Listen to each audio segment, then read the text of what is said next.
اعوذ باللہ من الشیطان الرجیم بسم اللہ الرحمن الرحیم۔ السلام علیکم دوستو، اللہم صلی علی سیدنا مولانا محمد وعلی آل سیدنا مولانا محمد کما صلیت علی ابراہیم وعلی آل ابراہیم انکا حمید مجید۔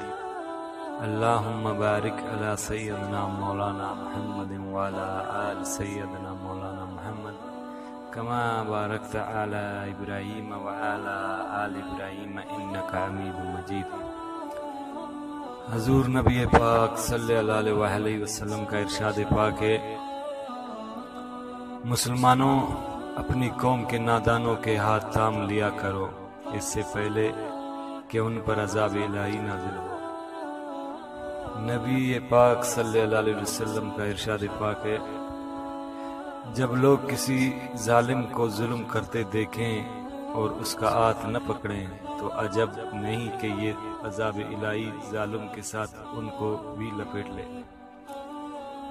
نبی پاک صلی اللہ علیہ وسلم کا ارشاد پاک ہے، جو آدمی مظلوم کے ساتھ اس غرض سے جاتا ہے کہ اس کا حق کو ثابت اور مضبوط کرے، خدا اس کے قدموں کو اس دن مضبوط رکھے گا جب کہ لوگوں کے قدم ڈگمگاتے ہوں گے۔ نبی پاک صلی اللہ علیہ وسلم کا ارشاد پاک ہے، ہر آدمی جو پرہیزگار ہے محمد صلی اللہ علیہ وسلم کی حال ہے۔ نبی پاک صلی اللہ علیہ وسلم کا ارشاد پاک ہے، خدا کے نزدیک سب سے زیادہ اس آدمی کی عزت ہے جو سب سے زیادہ پرہیزگار ہو۔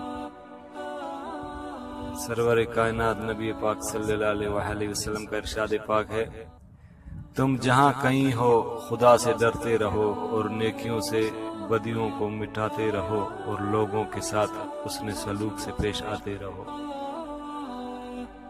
نبی پاک صلی اللہ علیہ وسلم کا ارشاد پاک ہے، دیکھو تم عرب اور عجم کے کسی باشندے سے بہتر نہیں ہو، ہاں پرہیزگاری اور تقوی میں سبقت لے جا سکتے ہو۔